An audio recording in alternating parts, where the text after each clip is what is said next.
In this video, we're going to talk about different NFT tokens such as Skill. We'll also look into Zoon, DPET, AXS Infinity, and SLP. Stay tuned to know more.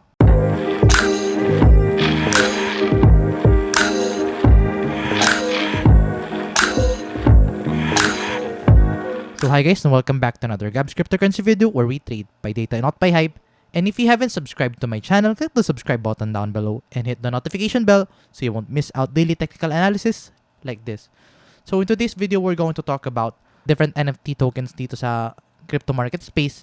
And to be specific, we're going to talk about Skill, we're going to talk about Zoon, DPET, AXS Infinity, and SLP. So in this video, we're also going to talk about MEXC platform kasi the best place to trade different NFT tokens is actually here in MEXC. Available yung iba't ibang NFT tokens like Zoon, Cryptoblade, Skill, and AXS Infinity.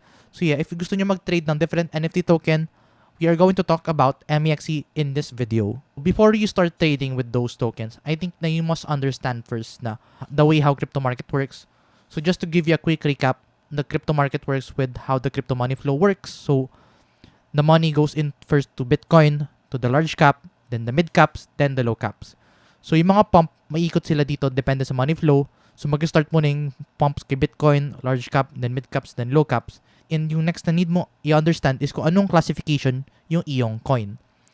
So right now, we all know that Cryptoblade is under low cap. We have AXS Infinity and SLP. AXS Infinity is also under mid cap naman. SLP naman is under the low cap. And Zoon is also under the low cap. So definition natin dito is sa large cap, sila yung top 10 coins, mid cap is top 50, and low cap, coins that are not within the top 50. It turns out na nag-iisang NFT token dito na within the mid cap is yung AXS Infinity. So right now, ang nagwapump ngayon lately ay mga large cap and mid cap. So yeah, papakita ko sa inyo yung kanyang movement. So let's start first with Cryptoblade. So previously kay Cryptoblade, nagpakita tayo ng video na in order to flip bullish temporarily for Cryptoblade, we need to break the 50 moving average and 20 moving average in the 4-hour time frame. And look at this, guys. So if you're going to look at the data, Cryptoblade broke out exactly as predicted from our price action. So if you're going to look at this data, the moment Cryptoblade Skill broke out from this 50 moving average and 100 moving average, we saw that massive pump exactly. So ito yung sinasabi ko sa inyo, guys, na how the data works. In order to understand when are we going to see a pump, we need to follow closely these moving averages kasi that's where we are going to more likely see a pump for a certain or specific coin. So right now, this is not yet a selling opportunity nor a good buying opportunity for the 4-hour time frame. Kasi diba, sabi natin dito, we can only say na we are in a good buying or selling opportunity if yung ating RSI, first of all, if we are below the 30 threshold kay RSI, that's a good buy. And if we are above the 70 threshold, that's a good selling opportunity. So right now, consolidating pa din tayo. So I don't think na it's a good buy or sell. So yeah, if I were you, I would wait for more buy entries pa dito. So right now, wala pa tayong buy entry talaga. So if you're, ano pa ba yung pwede natin i-infer dito from this data? Well, it seems like na nag-bottom out na tayo dito kay Skill. So we could actually continue this movement. However, we need to follow closely this RSI. Kasi if you're going to look at this RSI, hindi na tayo oversold. So if, let's say mag-decline tayo kay RSI, pwede siyang bumaba. At kung bumaba siya, possible na mag-decline palalo si Cryptoblade Skill. So in that case, anong area na kailangan nyo tingnan? Well, ang kailangan nyo tingnan ngayon is this specific area of around the $32 level. So $32 level is actually a support area. Another one, yung pinaka-lowest ngayon na nakikita natin is this $28 level. So $28 level and $38 level ang support areas na kailangan nyo i-watch out if ever na ma-break natin itong moving average. But right now, the moving average are converging. So this would mean na we are possibly seeing an imminent move anytime soon dito kay Cryptoblade. It's also worth noting na pa-downtrend tayo ngayon dito sa ating MACD. So possible na mag-decline si Cryptoblade anytime soon. Not unless makakuha tayo ng momentum na if nag-consolidate, then I think pwede doon mag-reverse yung ating trend dito sa MACD. So right now, bearish yung movement natin for the 4-hour time frame. But if you're going to look at this in the early time frame, it's actually starting to be a pretty bullish movement kasi remember, ang ating definition sa bullish is if we are above the 200 moving average. So right now, Cryptoblade is holding a strong support within this 200 moving average in the early time frame. So right now, for the very short term lang to very short term lang siya bullish.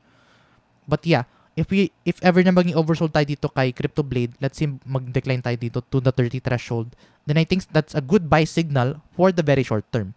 Kasi look at this, the last time na we went below the 30 threshold, dun tayo nag-pump, and dun tayo nakita ng selling opportunity for this Cryptoblade skill token. So ngayon, alam nyo na yung kailangan nyo watch out. You need to watch out closely yung yung ating RSI level as well as yung MACD. So yung MACD is now below the 0 threshold. So possible na makakuha tayo ng trend reversal if, let's say, mag-start na tayo makakuha ng bullish divergence dito. Pero right now, wala pa tayong bullish divergence na nag-form. So possible na mag-decline pa. And kailangan nyo abangan kung ano yung mangyayari dito sa RSI level natin. So yeah, that's for skill token. Let's also look into Zoon. So for Zoon naman, we haven't actually looked at Zoon previously dito sa ating channel, but yeah, let's look into Zoon. So for Zoon, yun nga, we are currently above the 200 moving average, which indicates now we are pretty bullish right now. But right now, we are testing this 200 moving average dito sa early time frame. So possible na that's a signal na if ma-break natin to, then we are going to flip bearish for the early time frame. You need to watch out for this movement very closely kasi if magkaroon tayo ng candle closes below this 200 moving average, then we might possibly go down dito for the Zoon price action. So yung sinabi natin kanina, yung sinasabi natin na good selling opportunities and buy opportunities, you need to follow closely yung ating RSI. He actually had multiple selling opportunities for Zoon nung time na nasa 3 cents tayo. That was a good selling opportunity kasi we are above the 70 threshold. Pati dito, we are actually above the 70 threshold dito. So this was also a good selling opportunity when it was around 3.8 cents for the Zoon price action. And then from this movement, nakita kasi tayo ng increasing price and then declining RSI. That is a bearish trend reversal to the downside.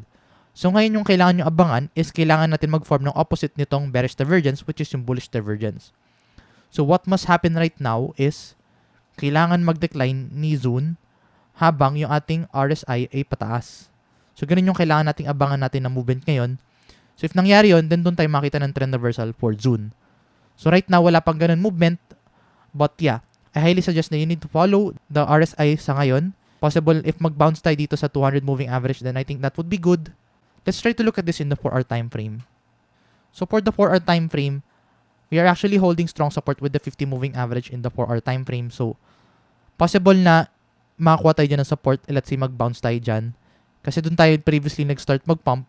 So right now, kailangan natin ma-hold itong 50 moving average in the 4-hour time frame for Zoon. If ma-hold natin yan, then I think possible na pwede tayo mag-retrace to the upside. So of course, ang next target natin dito would be the previous high. This is not a good buying opportunity then in the 4-hour time frame. So if meron kang position na nakahawak ngayon kay CryptoZoon, then I think you should hodl it lang muna. Hindi pa good selling opportunity, hindi pa good buying opportunity. Kailangan nyo abangan yung RSI talaga in order to know na if we are in a good buying opportunity. So MACD, possible na if makakuha tayo ng momentum na para mag-trend reversal, then I think that would be another good buying opportunity dito kay MACD. Pero yeah, ang current stand natin dito is, I think this would further consolidate right now for CryptoZoon. Possible na yung consolidation natin would somehow get lower lows. But as long as the RSI is getting higher highs dito sa RSI, then I think that would be a bullish signal for CryptoZoon. So right now, pretty bearish pa, not unless makita tayo ng bullish divergence. Let's move into Defi Pet. So, Defi Pet, ilang beses na din natin ito napag-usapan dito sa channel. So let's look at the early time frame first. So for the early time frame, right now bearish for the early time frame kasi we are below the 200 moving average. Pero right now, hindi pa siya good selling opportunity. Hindi rin siya good buying opportunity. Possible na mag-decline pa siya lalo. However, ang kailangan nyo tingnan dito ngayon is yung RSI pa din. So let's look at the RSI ulit. So for the RSI, nagkaroon din tayo actually ng good buying opportunity dito. That was a good buy for Defi Pet kasi if you're going to look at the data, he actually went below the 30 threshold. So that would indicate na that's a good buying opportunity. And then this was a good selling opportunity kasi sabi dito, we are above the 70 threshold. So nakikita nyo guys yung confluence ng data natin. Malalaman natin na if we are in a good buy area or good sell area, if we are below the 30 threshold, that's a good buy. Or if we are above the 70, that's a good sell. Dito din nagkaroon din tayo ng good selling opportunity for Defi Pet nung nagka-above the 70 threshold tayo. So right now, kailangan nyo abangan dito kay Defi Pet is mag-decline siya further and go below the 30 threshold in order to understand na that's a good buying opportunity. For the 4-hour time frame, we are now starting to be bearish dito sa ating 4-hour time frame. Let's look at the data closely. So, we are now below the 200 moving average. So, we are now in a downtrend for Defi Pet. So, we actually had one good selling opportunity dito, which is ito. That was a good selling opportunity kasi 70 threshold nga. Pero right now, I don't think it's a good thing to enter for DeFi Pet as of the moment. If you want to re-enter DeFi Pet, you need to wait for the RSI becomes oversold. So right now, hindi pa siya oversold, so you need to wait this one out. So abang-abang lang kayo, mag-set lang kayo ng mga buy orders nyo. But ang good thing dito is, let's say, mag-consolidate dito si DeFi Pet within this specific area. Kasi if you're going to look at this, we are now actually starting to form a certain structure for the DeFi Pet. So this one is looking healthy for DeFi Pet. Kasi let's say mag-decline pa tayo dito further. Then I think this area of around the $5 area, $5.2 area would be a good buying opportunity for DeFi Pet. So you could actually set a buy order dito. Pero take note, when setting a buy order, you need to look out or watch out then for the RSI kung magiging oversold tayo if below 30 threshold. So if nag-below 30 threshold, then that's a good buy. So yeah, that's it for DeFi Pet. Now, for Axie Infinity. So kung matagal na kayo dito sa channel, alam nyo yung pina-follow natin sa Axie Infinity is itong Fibonacci retracement. So let's draw a Fibonacci retracement using this one. In order to draw a Fibonacci retracement is kailangan mo iselect yung Fibonacci retracement tool and get it from the higher high up to the lowest low. Then makikita mo yung ating next resistance dito kay Axie Infinity. So right now for Axie Infinity, makita lang tayo ng pump if nag-touch tayo sa 100 moving average dito sa 4-hour time frame. So nagkaroon tayo ng pump doon. So right now, wala pa tayo sa 100 moving average. So if ever na mag-decline tayo dito, possible na mag-decline dito sa $78 level. So you need to watch out for that level. Pero yeah, if ma-break natin siya, let's say ma-break natin itong level na yan, then I think pwede tayo makita ng pump. Remember, kailangan natin ng 4-hour candle close above this 78 or $79 level. So if makakita tayo ng 4-hour candle close above this level, then our next technical target for Axie Infinity would be this 95 or $94 level for the Axie Infinity price action. So yeah, right now, yun yung kailangan nyo abangan for Axie Infinity. So lastly, let's look at SLP naman. So for SLP, let's move into the 4-hour time frame. So if you're going to look at the 4-hour time frame, we're actually starting to form some sort of a declining price and then increasing RSI. This would indicate na we are starting to form a bullish divergence. And a bullish divergence is a trend reversal to the upside. So right now, you need to watch out for this closely kasi possible na if, let's say, ma-break natin itong 100 moving average and 50 moving average so for our time frame, then of course, pwede tayo makita ng pump to the upside for SLP. So right now, may mga bullish signals tayo right now for SLP, so kailangan nyo siya i-watch out. May mga iba nakita din ako nagsasabi na nag-form tayo ng falling wedge. So let's try to plot the falling wedge dito. So if we are going to draw a line, I think this could be a possible falling wedge. So yeah, I think that's a good falling wedge din. May iba nagsasabi na ito daw ang falling wedge natin, which is itong bigger movement. Yeah, that could be a falling wedge din. So yeah, ang dami natin kailangan i-break na resistances right now. So on top of this bullish divergence, of course, itong falling wedge is a bullish pattern. So traditionally, falling wedge would actually break to the upside. And technical target nito would be the previous all-time high. Pero right now, in order for that to happen, kailangan muna natin ma-break yung 50 moving average, 100 moving average, and itong resistance na nag-form dito sa SLP price action. So yeah, yun lang yung update natin for SLP then. So yeah, ayun guys, if you want to trade those NFT tokens, you can actually trade them here in MEXC.com. So yung ginagamit ko kanina pang technical analysis within different NFT tokens is actually this MEXC Global. So if you want to trade dito kay MEXC, all you have to do is just to cash in and then do some KYC verification. So if you want to cash in dito, ang kagandahan kasi, you could just go to assets. So let's go to asset at try natin yung cash in. So if you want to know how to cash in, just click asset and then click account. And then here's the account. Ako, ang preferred way ko in cashing in dito kay MEXC is by searching for XRP. So let's look for XRP. And nalabas si XRP and then you can actually click deposit. So just click deposit and then you just have to copy this deposit address and then itong memo. So let's say dito ka sa Binance. So let's say gusto mo maglipat ng funds mo from Binance to MEXC in order to trade different NFT tokens. So in order to trade different NFT tokens, all you have to do is just go to your wallet and then let's go to fiat. Let's say doon yung mga pera mo sa fiat. And then all you have to do is to transfer your XRP from Binance wallet to dito sa MEXC wallet. So all you have to do is just click withdraw. And then ika-copy mo lang yung Binance, yung XRP wallet mo, deposit address, copy mo lang siya. Paste mo siya dito sa XRP wallet mo. And then copy mo din yung memo. And then paste mo din siya dito sa Binance wallet. So pag nalagay mo na siya, ilalagay mo na lang dito yung amount of XRP na kailangan mo i-withdraw. And then within a matter of minutes, lalabas na yung iyong transaction dito sa MEXC. So for this example, nagtry ako mag-transfer. Makita mo dito, I actually have a successful transfer dito within just minutes. So you could actually try that. So yung kanina guys, yung pinakita kong way is how can you transfer from Binance papunta dito sa ating MEXC wallet. Yung isang way na pwede mong gawin is actually by deposit. So let's say you want to deposit USDT and you can just actually select buy crypto.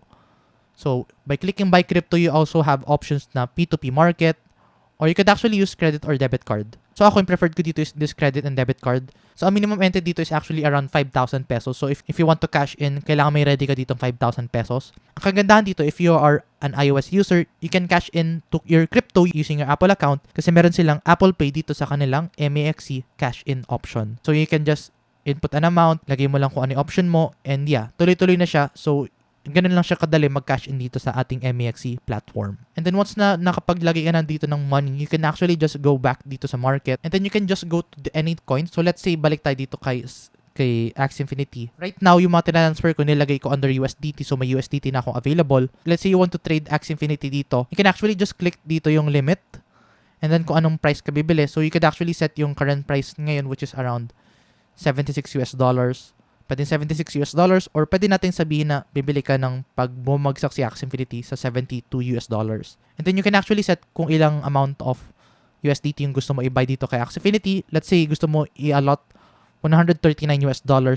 You can actually just click buy and then pupunta siya dito sa ating limit order. So let's try doing that. So set tayo ng buy AXS Infinity. So ngayon makikita mo, lumabas na siya dito kagad sa buy orders natin. So, ganun lang siya kadali. Ganun din siya kasimple. Paano bumili na different NFT tokens, you just have to transfer and you can just click buy. So, in case if you want to claim bonus dito sa skill token or AXS Infinity or sa Crypto Zoon, then you can actually use my referral code down below dito sa MEXC. You can get bonuses dito sa ating trades. And yeah, if you want to trade different NFT tokens, I highly suggest that you use MEXC. Ang dami nating variety na different NFT tokens na available dito sa platform. So ayun guys, if you find this video useful and informative, please give this video a like. And if you want to see more contents like this, please subscribe for more. I'll see you in the next video and bye-bye for now.